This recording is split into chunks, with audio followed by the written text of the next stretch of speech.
Dr. Tim joining Linda and I this morning, talking about girls and self-esteem. And this is, boy, you hear this topic being thrown around a lot, but what you hear is a lot of superficial stuff where people aren't really getting into the heart of the issue. And that's kind of what we want to do, is talk about, what's the real deal with our kids and what's going on in their lives. 7 in 10 girls, just sort of a wrap this morning, 7 in 10 girls believe they're not good enough or they don't measure up in some way. That's a heavy huge burden to carry every day. 62% of girls feel insecure and not sure of themselves. 57% of girls have a mother who criticized their looks. But yet, where do they turn?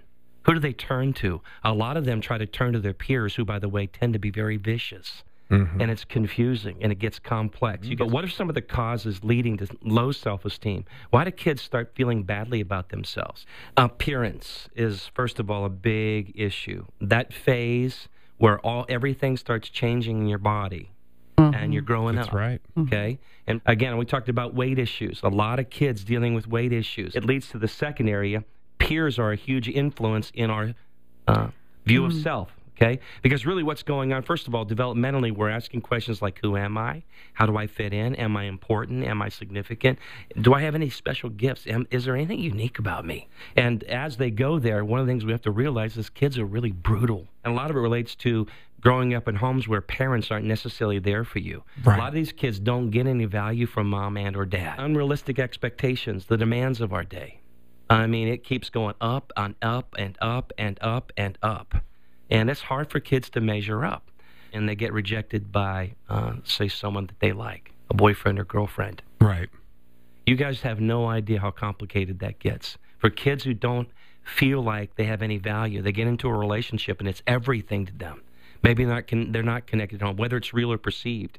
If they lose a boyfriend or girlfriend, they literally can spin out of control quickly. It's devastating. Oh, for some, it even takes them to the brink of wanting to hurt themselves. Sibling rivalry. Believe it or not, at home, there can be a lot of tension between brothers and sisters. Right. Every parent needs to make sure every child knows that mom and or dad has something special they like about them. Favoritism breeds chaos. It did in the life of Joseph. Everything just it creates like this perfect storm, if you will.